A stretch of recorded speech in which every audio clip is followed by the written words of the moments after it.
Good morning, family. Hey, we're right here, man. Hey, beautiful San Diego, baby. I'm right here in the wilderness. Just want to come out here and spread a good message this morning. So if your story isn't good, then your story isn't over, family. Understand this. Yesterday, my testimony, I went down to the Rancho Cucamonga courthouse, and I tell you this, that every time I had ever gone to this courthouse, everything was miserable. The first time I went there, I went to the clerk. She told me I had 8 warrants. That was my first experience with this courthouse. Then every other time I've ever been to that courthouse has been me waking up at 3:30 in the morning to get on a 5-man chain in an orange jumpsuit, go wait in this little small room in the back for hours all day long, miserable, coming off of drugs, absolute miserable existence. My story was not good. Ever at this place, absolutely ever. My last time there, I was in the orange jumpsuit, and the judge, right, she looks down at me and she goes, "Mr. Mansfield," she goes, "we're gonna sentence you to 365 days in the Salvation Army." And she says, "Good luck."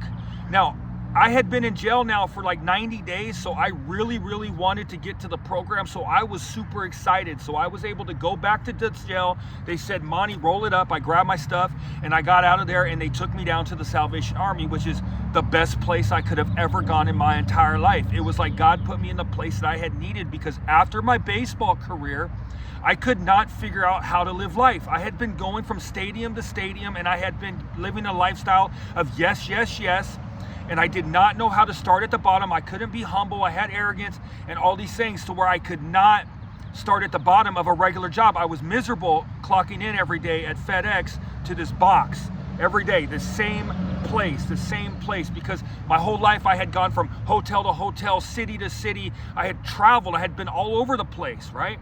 That's the way that my life was, and the way that my emotions and my body was trained, right? But the Salvation Army, man, I grasped God. I grasped the Lord right there. I really understood that Jesus came down and died on the cross for our sins and bridged the gap to an amazing relationship with God. I started to really grasp all this and fell in love with it. And then when the first time I was able to share my story at a H&I panel, and the response was, and I was like, man, I have a story to tell.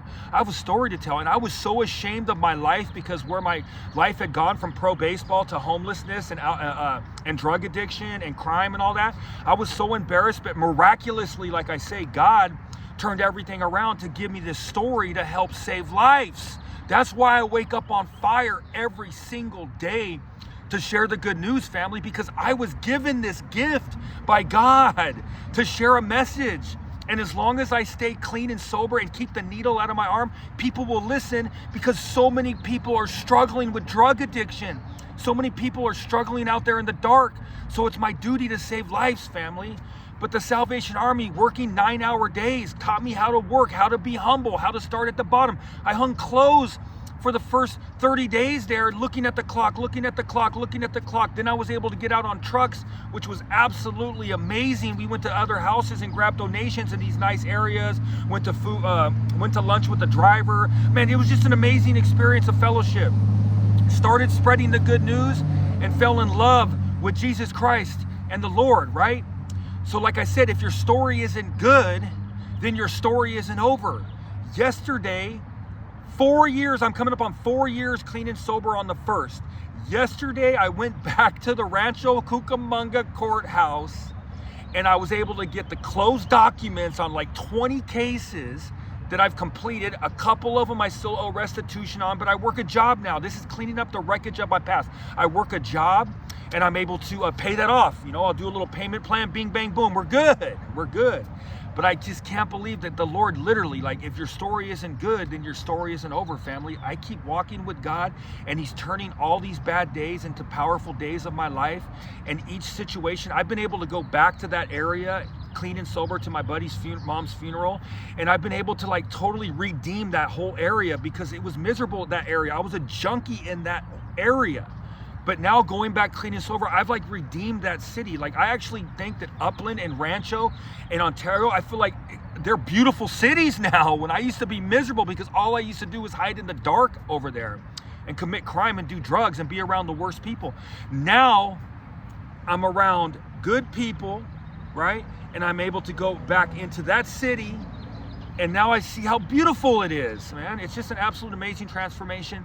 But like I said, I'm super thankful, man, to be able to have my life flip-flopped around into a whole nother direction with purpose, guys. You're not too far gone, family. You can do it too. Like I said, I just chose God. I started choosing God every day, and he turned my whole mess into a message. And like I said, family, there's nothing else that can tell me any different. So let's just put God first. I see miracles happen every single day. I see miracles in Recover Happy all the time. I see miracles happen at the Salvation Army all the time, family. You're not too far gone. Your comeback story starts right now. Let's have a good day. Let's go, baby.